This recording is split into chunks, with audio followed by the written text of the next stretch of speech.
Bill Pocket presenta.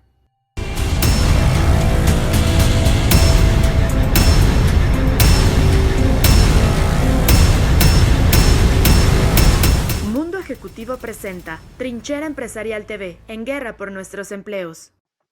Muy buenas tardes, señoras y señores. Soy Agustín Barrios Gómez. Estamos en otra edición de Trinchera Empresarial. Este punto de vista precisamente de la trinchera de los empresarios en un momento clave, en una de las peores crisis económicas que ha vivido nuestro país y el mundo por una, en este caso, por una pandemia, por una crisis sanitaria.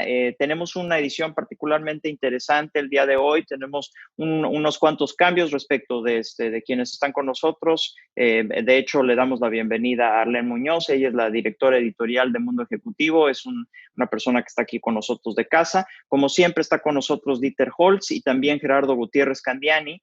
Y tenemos hoy particularmente uno de los temas que ha surgido por parte de la industria restaurantera, bueno, más bien por parte de todo lo que es el sector servicios. La industria restaurantera en nuestro país representa, como ustedes saben, cientos de miles de empleos, representa una actividad comercial fundamental tanto para el sector turístico y demás, de tal manera que le damos las gracias a Big Pocket el día de hoy por haber dado la oportunidad de invitar al presidente de la Cámara Nacional de la Industria Restaurantera, de la CANIRA, quien está el día de hoy con nosotros, Francisco Fernández Alonso. Y me gustaría empezar el programa, Francisco, contigo. Eh, Teníamos esta cifra terrible que yo vi que es en Estados Unidos, pero no ha de ser muy diferente en México, que se estima por parte de uno de los servicios de Internet más importantes de los ratings que dan a los restaurantes y por ende que tienen cientos de miles de restaurantes enlistados, que hasta el 52% podrían haber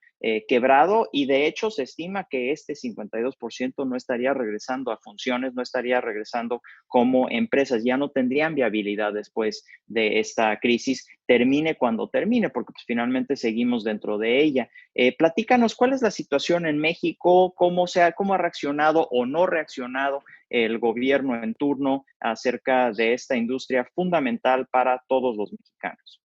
Sí, claro que sí, mira, o sea, como bien platicabas, ha sido devastadora esta epidemia para este gremio. Déjame contextualizarte los números para que sepamos bien de dónde partimos. Mira, este es un gremio que en el 2014, en el último reporte del INEGI, hablaba que había 1.450.000 mexicanos dedicados a esta actividad.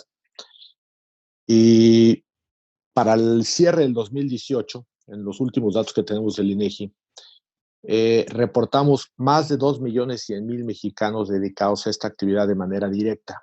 Esto habla de un gremio, de un sector muy dinámico. Hablamos de una incorporación en 4 años de 650.000 personas. Por muchas razones que más adelante, si quieres, lo platicamos. Entonces, cuando hablamos que a este gremio le va a impactar al 15% sobre sus empleados, o sea, va a haber una pérdida de alrededor del 15% de sus empleados. Estamos hablando de 300.000 empleos que se van a perder por esta crisis. Es un gremio atomizado, es un gremio formado básicamente por micros y pequeñas industrias, MIPYMES, el sector, digamos, grande o lo que se considera de 250 empleados en adelante, es un gremio que no representará poco más del 1%, es decir, el 99% son MIPYMES. Un gremio que evidentemente ha estado sumamente dañado, pero digamos que viene de muchas circunstancias. Es un gremio que está sobreverificado, sobreregulado. Recientemente en la Canirac que elaboramos un estudio en colaboración con el CIDE para poder tener los elementos suficientes para llegar con la autoridad y decirles, oye, estamos un gremio que tenemos que cumplir más de 200 trámites, nada más en la Ciudad de México. De hecho, si lo hacemos a nivel nacional, nos encontramos con que cada municipio inventa, digamos, y lo digo de manera irónica, pero también y muy triste, pero inventan ciertos trámites que hay que cumplir y lo encontramos por todo el país. Entonces es un medio que en esas circunstancias, obviamente sumamente competido, en realidad nuestros clientes tienen la posibilidad de escoger los restaurantes que quieran. Es un medio que hay de consumos, el cheque promedio, pues nosotros lo dividimos. De hecho, es mucho más amplio, pero yo con las autoridades, para poder explicarme mejor, los dividí. Mira, para que no te hagas bolas, menos de 100 pesos por promedio, para que te ubiques el lugar donde vas a hablar, de 100 a 250 y de 250 adelante. Digamos, es una manera que para quien no está metido en este gremio me es más fácil explicarme. Entonces, ha sido un impacto diferenciador. A todos les ha pegado. En realidad, aquí el hablar que únicamente les ha pegado a los pequeños, eso no es cierto. A los grandes grupos les ha pegado muy fuerte, ¿no? Ya. Francisco, una pregunta. ¿Algo se ha podido mitigar por medio de estas entregas a domicilio o verdaderamente el panorama es negro? Y la pregunta siguiente es, pues, si tienen alguna estimación de cuándo pudiera haber una recuperación. Mira, en realidad la comida para llevar sí es una ayuda, pero es una aspirina ante una enfermedad, porque la mayoría de los restaurantes no tienen, su ADN no es una comida para llevar. Por supuesto, hay las grandes cadenas que ahorita estoy seguro que todos tienen en la mente cuáles son las que tienen comida para llevar, pero básicamente es comida rápida, y porque no es lo mismo llevar una comida de un restaurante más formal, que te sirven con mantel y que tienes cubierto, pues no es lo mismo armar un platillo, ¿no? Lo que de alguna manera muy, muy, muy sencilla explico, que una tortilla que sale recién del comal y le pones sal, pues sabe muy rica, pero esta misma tortilla 30 minutos después, pues no tiene la misma sensación. Entonces sí ha ayudado definitivamente todo lo que se desventa, pero para un sector muy grande que se incorporó de nuevo a esta actividad no ha sido nada sencillo, porque lo que te acabo de decir, los platillos no llevan igual, el tiempo de traslado no ayuda tampoco el platillo y la experiencia no es la misma, y por lo tanto no puedes cobrar lo mismo. Entonces, Claro. ese ha sido por ahí, ¿no? Yo sé que tú tuviste representación, Gerardo, a nivel nacional de las cámaras, y de alguna manera lo que mencionaba Francisco al principio es del tema de la interlocución. Entonces, danos un poco de contexto de dónde está la industria restaurantera en el universo de aquellos, de toda la actividad económica privada de nuestro país. Gusto saludarlos, presidente, encantado de saludarte. Como bien dijo Francisco, el presidente de la Cámara, es una industria muy dinámica, muy intensiva en mano de obra. Además, pertenecen ellos a Concanaco, que es la Cámara de Comercio y Servicios Turísticos y Servitur, pero ha tenido siempre una relevancia muy importante precisamente por el número de establecimientos que se tiene y la generación de empleos directos e indirectos que genera. Entonces, es fundamental esta industria en México. Y yo le quería preguntar algunas cosas a Francisco. Efectivamente, yo creo que el tema de comida para llevar, además de que no es una solución para la inmensa mayoría de los restauranteros, el margen se lo están llevando pues estas negocios, ¿no? Sé que precisamente por lo que cobran por este servicio, pues realmente los restauranteros están muy, muy acotados, y obviamente solamente los que tengan las posibilidades de generar un negocio paralelo, como es la entrega, pues van a poder seguir con este servicio, porque creo que les cobran de los 20 a los 30%, entonces realmente no está sirviendo mucho. Pero hay tres cosas que creo que son fundamentales en algún momento con la reapertura de esta industria tan importante y fundamental para el país.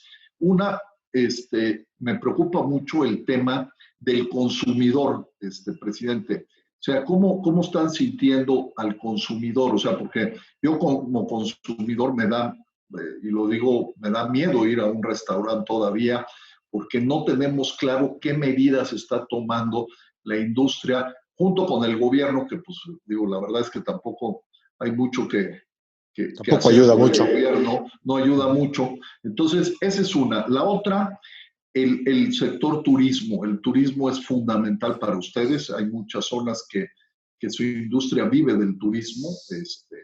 Y también pues es un tema que este año la recuperación y el próximo año se ve también muy cuesta arriba y gran parte o una parte muy importante de la industria restaurantera depende del turismo, sobre todo en ciertas regiones del país.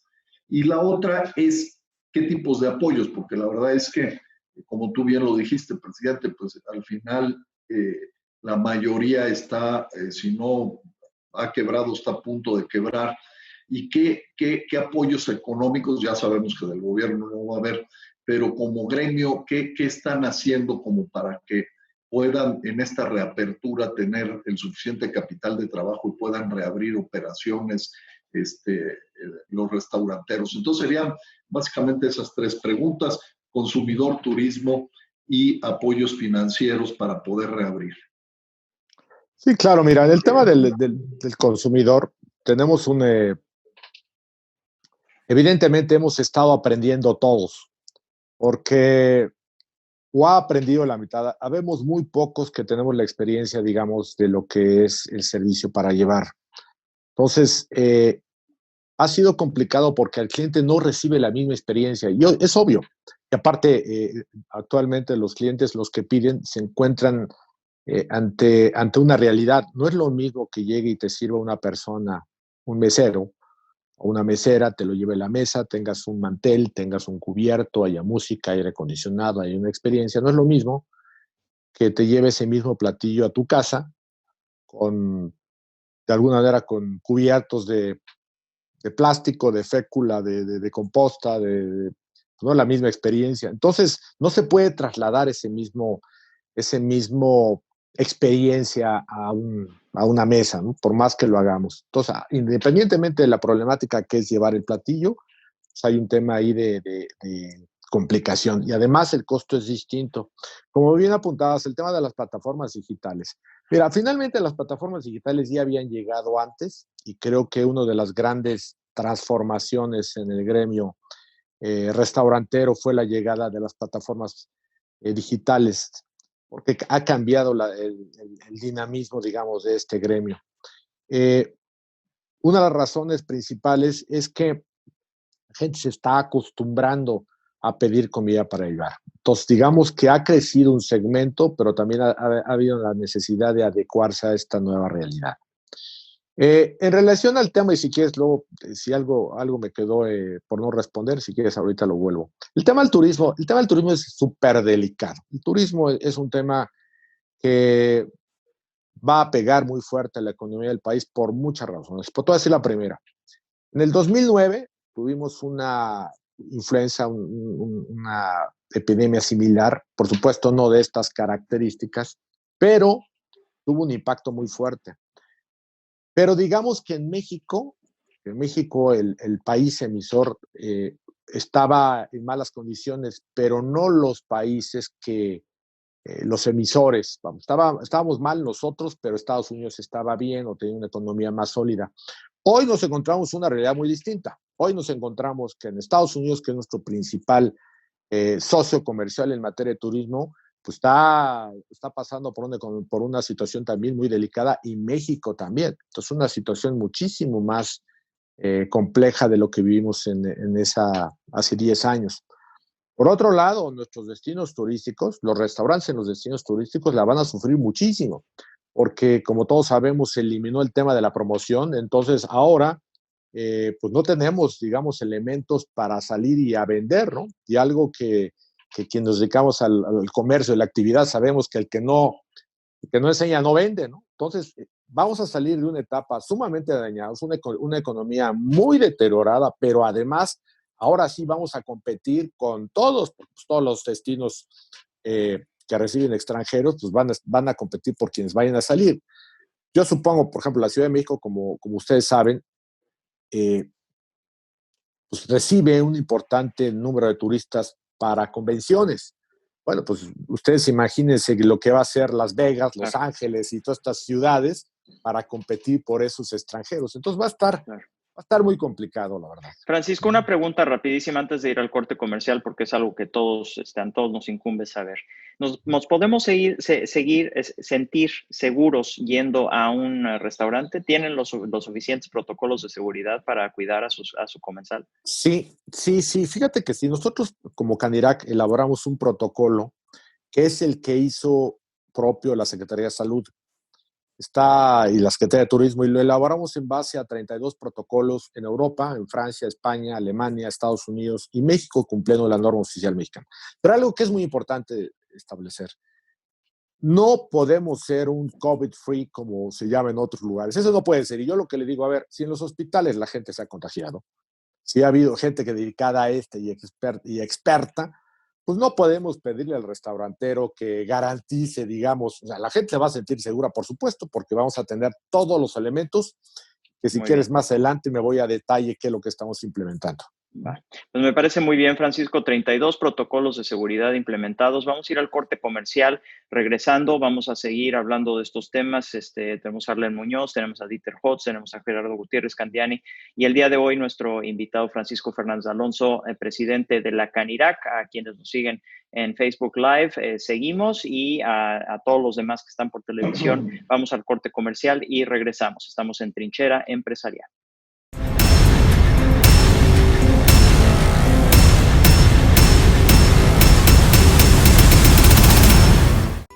Acepta pagos con tarjeta en tu negocio. Bill Pocket es la solución que te permite obtener tu propia terminal punto de venta y aceptar pagos con tarjeta de crédito, débito y vales de manera rápida, fácil y segura. Con solo 3 sencillos pasos y desde tu smartphone o tablet. 1. Crea tu cuenta. 2. Cobra desde tu celular o tablet. 3. Crece tu negocio. No lo olvides, Bill Pocket es la solución.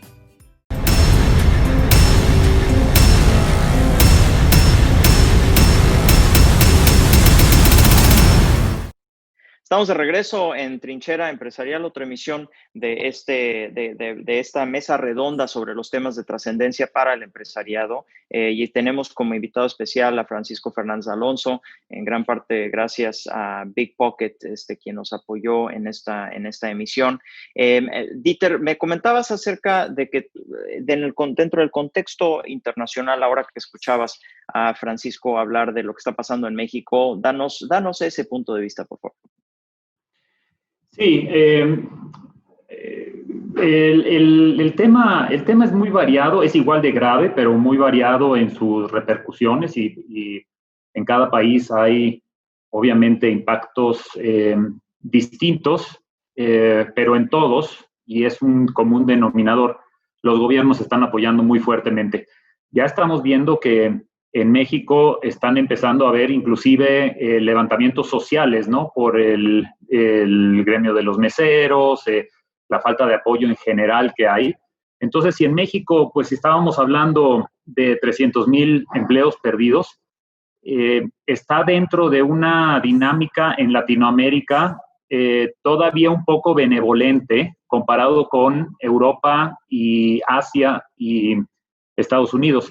En Latinoamérica la caída ha sido cerca del 75% del tráfico presencial, mientras que ha sido 90% en Estados Unidos y 93 o 94% en Europa. Eso está creando un problema muy grave aledaño, que es la demanda por los insumos frescos, que se está desplomando. El canal tradicional o el canal moderno, el retail, no está logrando captar todos esos perecederos que se están produciendo. Eso hace que haya unos inventarios tremendos y que haya una necesidad de destrucción de alimentos. En México, antes de COVID, se destruían cerca de 25,000 millones de dólares de alimentos al año. Y entonces estamos viendo una situación muy grave para el pequeño agricultor, que es como que un círculo vicioso. Hay tecnologías digitales en Europa y sobre todo en Japón que están enlazando a los pequeños agricultores para vender directo, para ser más eficientes y que el producto perecedero llegue más rápido y no se descomponga, ¿no? Un ejemplo muy relevante es Japón. El gobierno hizo una campaña federal incentivando al consumo de leche por los altos inventarios. no tengo bien la cifra de cuánto se está desperdiciando ahí, pero en Estados Unidos se están tirando 15 millones de litros de leche diario.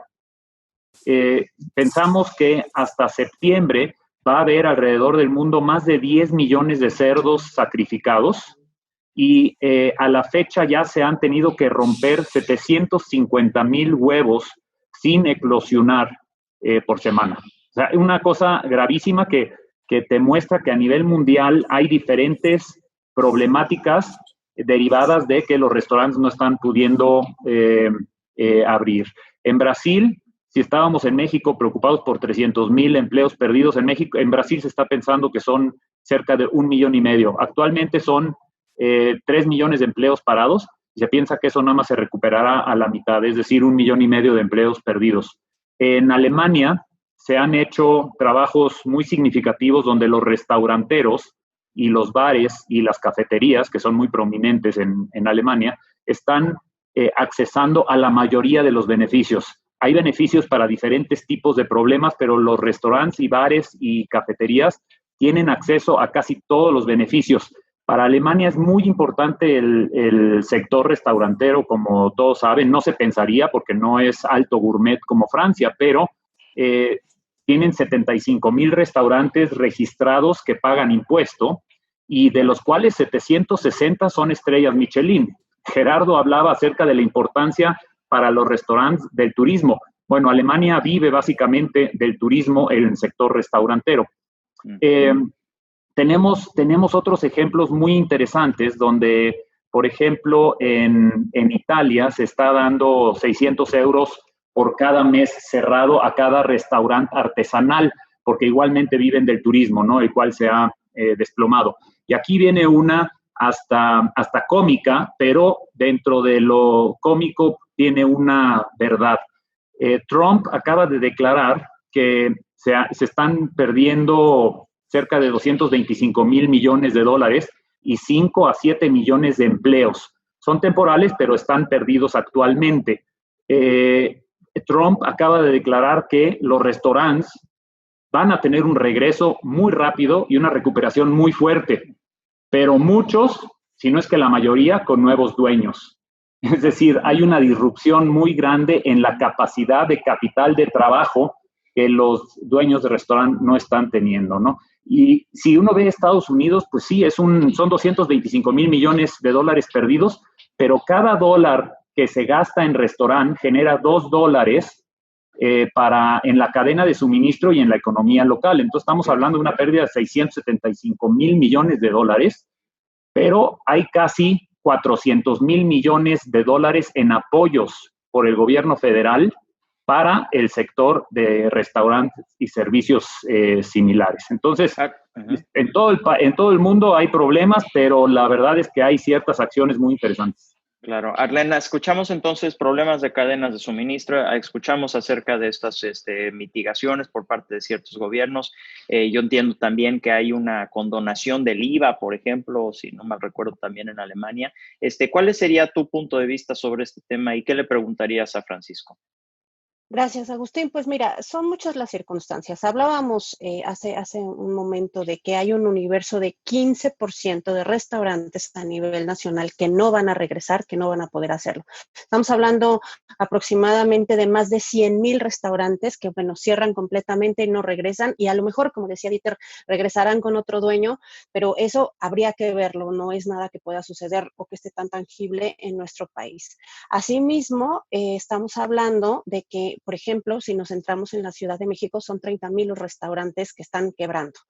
Y en ese universo a mí me gustaría platicar con Francisco acerca de qué y cómo ha apoyado la Ciudad de México en torno a sus agremiados, porque estamos hablando de que hubo, por ejemplo, bueno, todavía sigue la campaña Come CDMX, en la cual está muy involucrado la Secretaría de Turismo de la Ciudad de México, donde Carlos Maquin, el secretario, ha estado muy presente y ha tenido mucha comunicación y de hecho ha habido una campaña importante parte donde dueños de cadenas muy importantes han estado cooperando incluso con los meseros, han tenido dispersión de despensas, se anotaban en ciertos programas y tenían apoyos, y además también las cadenas productivas en compra de insumos que se utilizaban para dar a los hospitales, a los héroes finalmente de esta pandemia, que están situados en todos los hospitales, médicos, enfermeras, gente de limpieza, en fin, todo eso que está sucediendo. Entonces, yo, para ser muy clara, Francisco, me gustaría que nos platiques justamente acerca del acercamiento o no que ha habido con la gente en Ciudad de México y, por supuesto, a nivel nacional, porque, bueno, estamos hablando de que el 15% del universo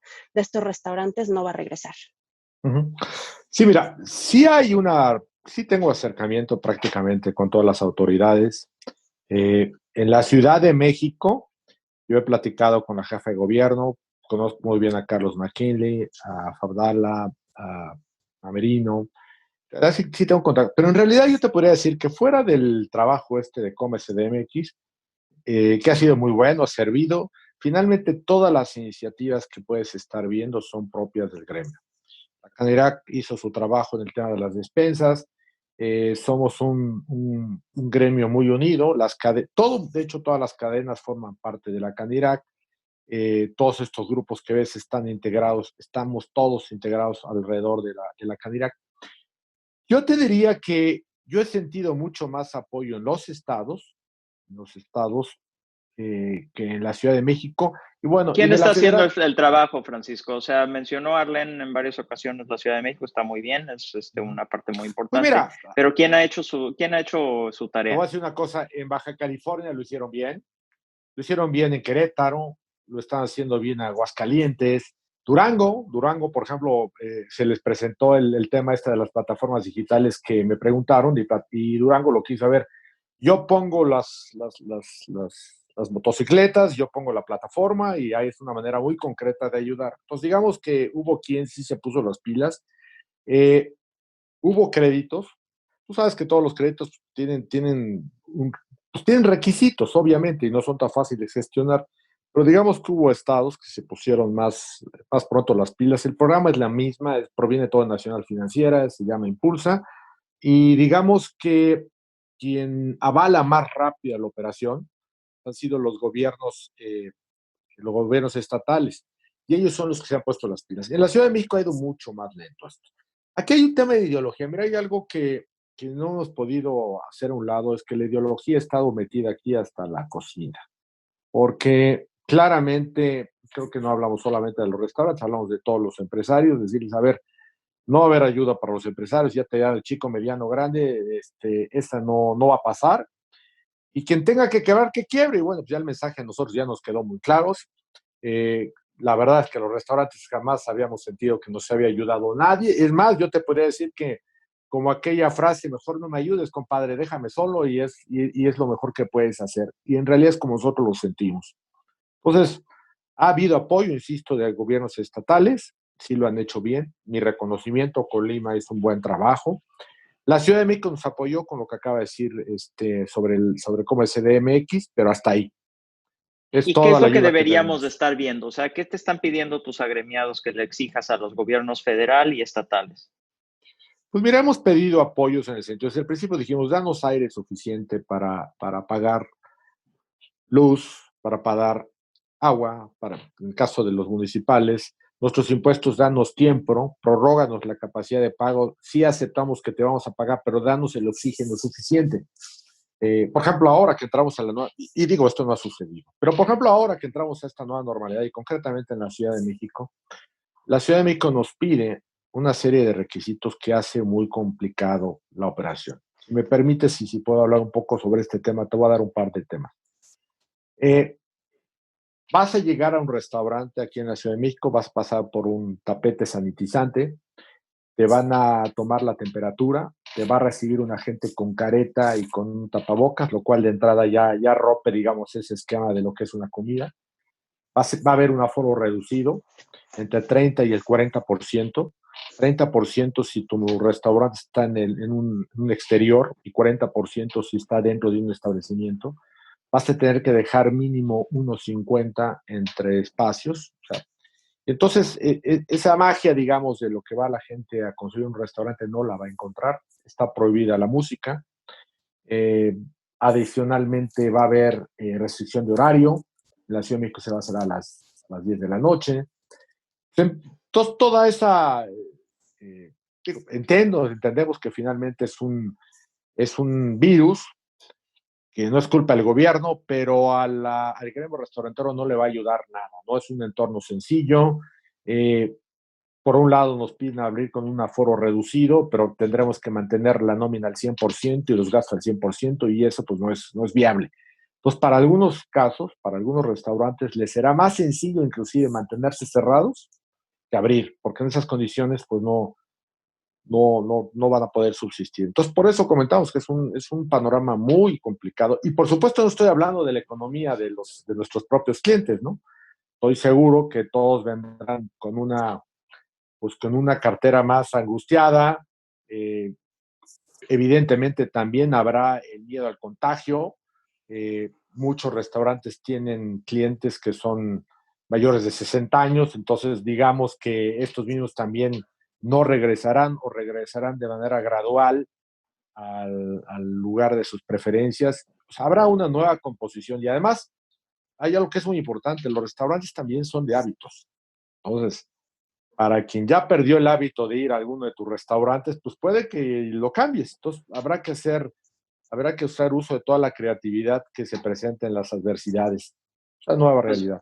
Pues Francisco Oye, Fernández Alonso, al frente de Canirac, agradecemos mucho tu participación el día de hoy en el programa. Realmente como mexicanos, como comensales, como amigos de muchos restauranteros y de la mismísima Cámara, deseamos que esto sea en la medida de lo posible, lo más breve que permita, como dice un amigo, estos son los tiempos del virus, no son los tiempos nuestros. Y agradecemos mucho que estuvieras aquí. Agradecemos también a Big Pocket por haberlo permitido, haberlo gestionado.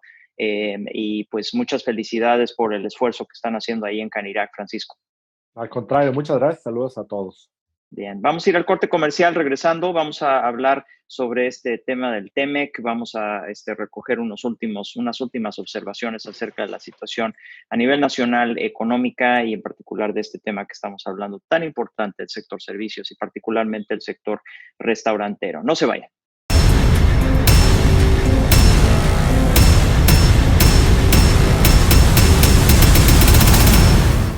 Cobrar ahora es muy simple gracias a Bill Pocket. Bill Pocket habilita a los comercios en México para aceptar pagos con tarjeta de crédito, débito y vales, desde cualquier smartphone o tablet. Todo con grandes beneficios como comisión unificada y depósitos al día siguiente. Es muy fácil, solo conéctate y listo. Acepta todas las tarjetas en la misma terminal. Bill Pocket es la solución.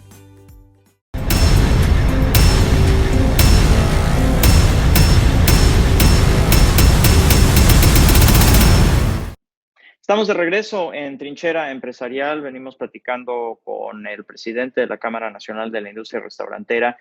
Francamente, una situación extremadamente difícil que se pone más en la medida de que pues, no hay respuesta por parte de las autoridades. Eso es realmente lo único que yo entendí por parte de un discurso tal vez diplomático, pero no deja a un lado la realidad de la situación. Y precisamente hablando de la realidad de la situación, Gerardo, ciérranos conceptualmente lo que acabamos de escuchar por parte de Francisco, ¿no? De Francisco Fernández, el presidente de la Canirac, y luego pasamos con la experiencia del mundo de a pie, como quien dice, de Dieter Holz, y cerramos, Arlene, platicando un poco acerca del TEMEC, que no podemos dejarlo completamente a un lado.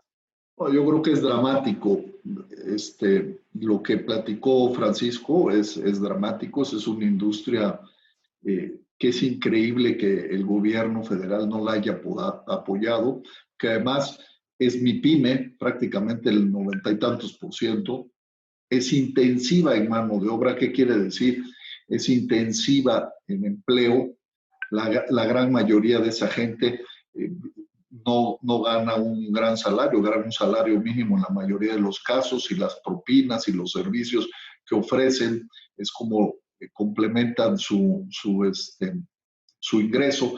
La afectación es a millones de personas, y la verdad es que la falta de respuesta es dramática, porque aunado de por sí a la pandemia, Hablamos de la baja del crecimiento que va a afectar de manera pues, dramática, el tema del turismo que está parado y que este año en el mejor escenario se va a recuperar un 25% y depende de cuánto dure la pandemia.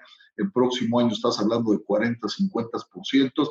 Entonces, al final, el porcentaje de supervivencia que vamos a tener en los restaurantes va a ser muy menor y la verdad que es una industria muy, muy importante para el país. Es una industria que nos ha dado un orgullo nacional, que la comida en México es reconocida y el servicio a nivel mundial, y es increíble que el gobierno no tenga un programa para apoyar a un sector tan importante, tan dinámico, con tanta generación de empleo y sobre todo que ha sido y nos da un reconocimiento a nivel global y hoy pues como todos en muchos sectores, pues en todos prácticamente, está abandonado absolutamente a su suerte.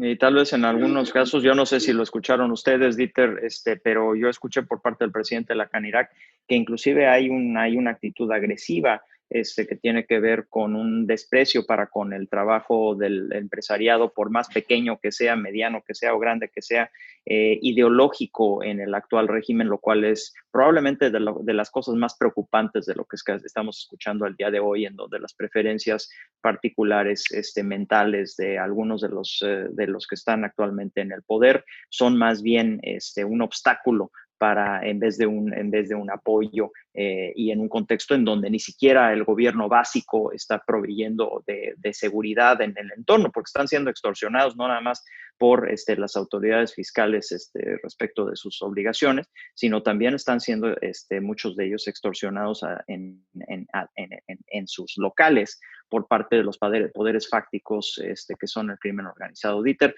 ¿va a haber una reconfiguración del gremio o qué va a pasar? Sí, mira, tocando el tema sobre la gran oportunidad, siempre que hablamos sobre lo que nos está doliendo por la pandemia y por los desastres económicos, pues en cada tema siempre busco la oportunidad y siempre platicamos sobre las oportunidades que existen. Como dice Gerardo, estamos ante una gran oportunidad de reinventar toda la escena gastronómica de México. La escena gastronómica a nivel mundial va a tener otros alicientes, va a tener otras prioridades. Y ya se habla de que no vas a poder tener un reconocimiento en las diferentes listas de ranking San Pellegrino o Michelin o la que tú decidas, si no tienes procesos y protocolos bien establecidos en cuanto a la seguridad, ¿no? Entonces, si el gobierno tomara una gran oportunidad, como en aquel entonces seguramente recuerdan todos el gran esfuerzo que hizo Tailandia de posicionarse como un gastronomic haven, o sea, un lugar donde todo mundo iba a comer y de repente se identificó a Tailandia como uno de los mejores lugares del mundo para comer, o Perú. Entonces, hay algo bien claro en algunos puntos estratégicos que toda la audiencia que nos ve, si están metidos en la industria restaurantera, creo que se debe de tomar en cuenta. Uno es que vamos a tener un cliente mucho más demandante y con una mentalidad distinta. Es decir, la seguridad alimentaria, la calidad del alimento, la higiene y la limpieza van a tomar punto central en sus decisiones. Dentro de eso, uno de los temas es la visibilidad de la cadena de suministro y el origen de la comida, es decir, del campo al plato. La gente va a buscar dónde nació el producto, dónde creció el producto, qué planta de producción procesó o produjo el empaquetado, en qué bodega se guardó, qué distribuidor lo llevó al restaurante y finalmente cómo se ve en el plato. Y hay tecnologías que te permiten eso, ¿no? Entonces es cosa de que todos se unan y que inviertan en este tipo de tecnologías porque se va a tener que identificar a cada contenedor, cada nombre y la ubicación del agricultor de lo que estás comiendo. Ese es un cambio tremendo en la mentalidad del consumidor. El otro es un escrutinio por la adhesión y la visibilidad de niveles de calidad. el gobierno o las regulaciones que el gobierno emana o las certificadoras civiles o privadas van a empezar a publicar y a transparentar todo lo relacionado a niveles de calidad. Una especie de blockchain gastronómico.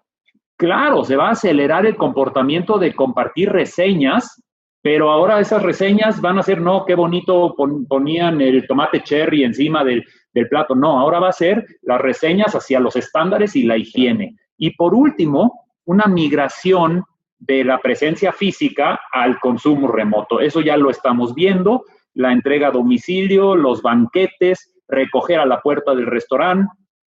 Es un hecho que 30% de la gente que antes iba a restaurantes no va a volver a ir a restaurantes. Otro 30% tardará mucho en regresar. Entonces, si tomamos un ejemplo, el mercado de food delivery en México, con este empujón en el 2021, va a estar cerca de los 300,000 millones de pesos, el valor del food delivery. Entonces, depender de visitas en situ, pues va a llevar una recuperación más tardada en los restaurantes. Entonces, tienes que ser un omnicanal y tienes que estar vendiendo por diferentes canales. Entonces, esos cambios son muy importantes y el enfoque a la eficiencia, estábamos platicando que de dónde va a salir el dinero. Ahorita se está pagando 25% por estos intermediarios que llevan la comida a casa. Pues los restaurantes van a tener que cambiar y van a tener que poder entregar directo lo que está cerca y luego sí quizá terciarizar lo que está un poco más lejos, pero van a tener que reinventarse tremendamente. Entonces todos los dueños, inversionistas, gerentes de restaurantes, es muy importante tomar estas cuestiones en cuenta. Claro, claro. Arlene, sin duda, bueno, una serie de desafíos brutales en la industria y por ende para muchos de nosotros y para todos los, pues ahora sí que millones de mexicanos que son dependientes de la misma. Y sin embargo, pues bueno, tenemos una semana bastante movida la que viene. Cerrando el programa, porque ya se nos acaba el tiempo, platícanos qué debemos estar pendientes de lo que viene a partir de hoy lunes.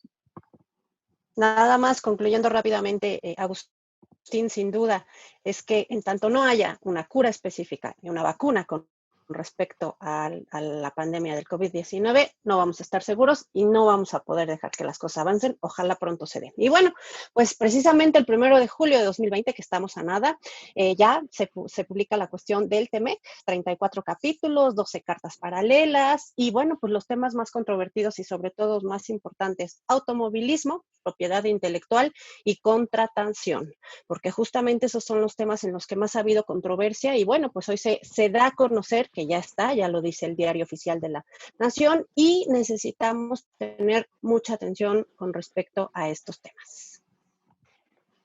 Gerardo, yo no sé si has retomado algo de esto con tus múltiples contactos. Tú fuiste gran parte de la negociación de este nuevo tratado en representación pues básicamente de todo el sector privado mexicano. ¿Qué vislumbras en esta nueva apertura, sucesor del Telecán que entra en vigor en estos días? Bueno, varios comentarios. Yo el primero diría que ojalá el TECMEC sirva para un cambio en las actitudes y en la política errática que hemos seguido, donde se ha frenado y ahuyentado la inversión, ¿no? Yo creo que puede ser un parteaguas.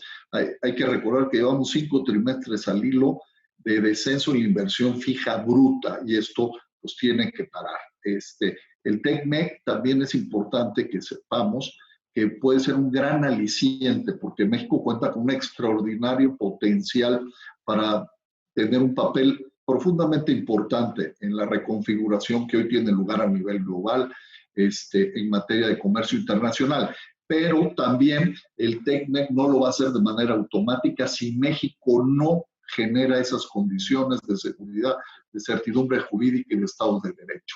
Yo creo que hay 3 temas que cambian fundamentales con NAFTA y TECMEC. La primera son las reglas de origen, ya lo mencionaron, Arlene, sube el contenido regional, sobre todo en sectores estratégicos como la automotriz, del 62.5 al 75. Además de ese 75, el 25 tiene que proceder de plantas de origen que se paguen más de $16 por hora o más. Hay que acordarnos que en México el promedio está entre $3.5 y $4 por hora. ¿Qué quiere decir eso? Ese 25% se va a ir o a Canadá o a Estados Unidos. El tema laboral, que es importantísimo. Antes había un panel, ¿te acuerdas? Para poder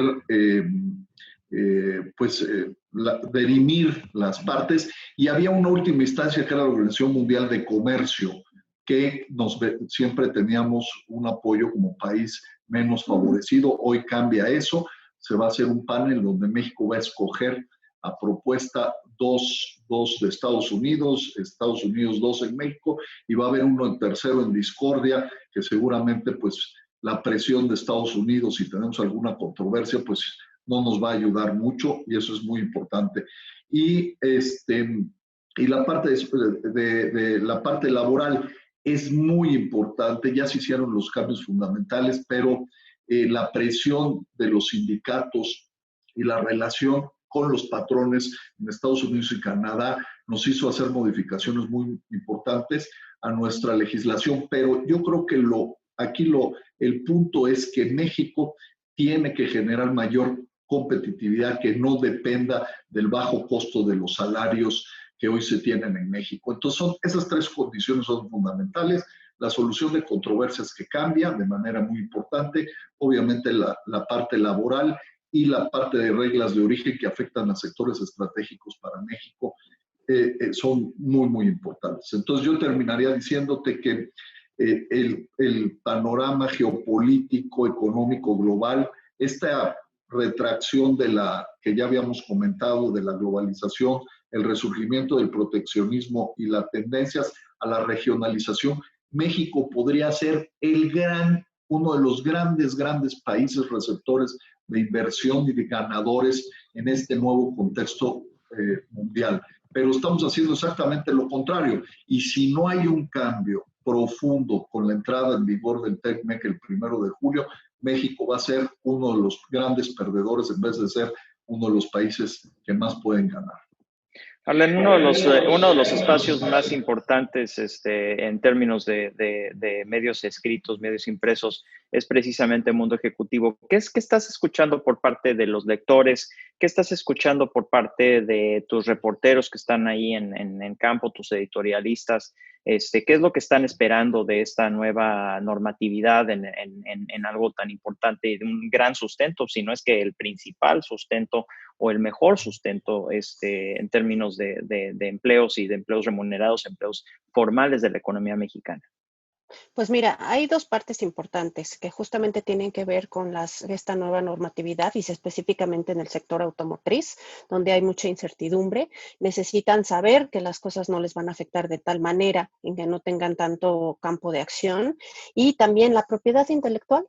La propiedad intelectual se convierte en un tema central, pese a que no es lo más visto y no es en donde más hay acción, pero sí tiene que ver mucho con el hecho de seguridad. Todo lo que estamos viendo tiene que ver con certidumbre, con saber que las cosas van a funcionar, y te voy a decir por qué. Porque finalmente no hay tanta información, ni el gobierno tiene tantas ganas de que las cosas sucedan de la mejor manera. Entonces, con respecto a eso, es que siempre en las mesas donde estamos tenemos estos temas de incertidumbre. Y finalmente, fíjate que la contratación también tiene mucho que ver, porque esto va a afectar, y veíamos en declaraciones recientes del presidente Trump cómo hablaba justamente de que había que cerrar todas esas subcontrataciones que se están haciendo para darle todos los beneficios a la gente de allá e incentivar que se levante el empleo en Estados Unidos. Esa parte también tiene que ver pues con la angustia que existe desde México. Pues muchísimas gracias, Arlen, Gerardo. Dieter, yo sé que esto también lo hemos comentado en varias ocasiones, tiene un impacto sobre las famosísimas pymes. Sí. Cerramos con un comentario acerca de ese impacto para dar pie a que lo retomemos en una edición futura de Trinchera Empresarial. Sí, el TEMEC para las pymes es un nuevo vehículo muy importante de promoción. De hecho, ya el TEMEC reconoce ya a las pymes dentro del artículo, el capítulo 25, que son pequeñas y medianas empresas, donde le da una obligación, una obligatoriedad o altamente sugerido de incorporar creaciones de comités de asuntos de pymes, y implementación de sitios web y plataformas para fomentar el intercambio de información entre las partes. Entonces, muy importante, muy valioso. Creo que es un añadido importantísimo porque se le da más fuerza a lo que son las cadenas de producción integradas, y para las pymes en México, pues ya sabemos qué importante es que estén integradas a todo lo que sucede transfronterizo, ¿no? Sin embargo, todavía hay un punto ahí que se puede mejorar y que se tiene que cabildear. Es que no puedes recurrir al capítulo 31, que es la solución de controversias, para efecto de resolver cualquier controversia que surgiera con respecto al capítulo 25. Entonces todavía están un poco desprotegidas, pero cuando menos ya hay una obligación de crear comités trilaterales donde participa la iniciativa privada, el gobierno y sociedad civil, para ver cómo se fomentan las pymes. Perfecto. Pues Dieter Holtz, Gerardo Gutiérrez Candiani, Arlén Muñoz, muchísimas gracias por su participación. Agradecemos también a Big Pocket y evidentemente a la Canirac por ayudarnos, por apoyarnos con la presencia de su presidente. En nombre de todo el equipo de Trinchera Empresarial del Mundo Ejecutivo, agradecemos a ustedes, nuestro público auditorio. Estaremos de regreso la semana que entra aquí en Trinchera Empresarial.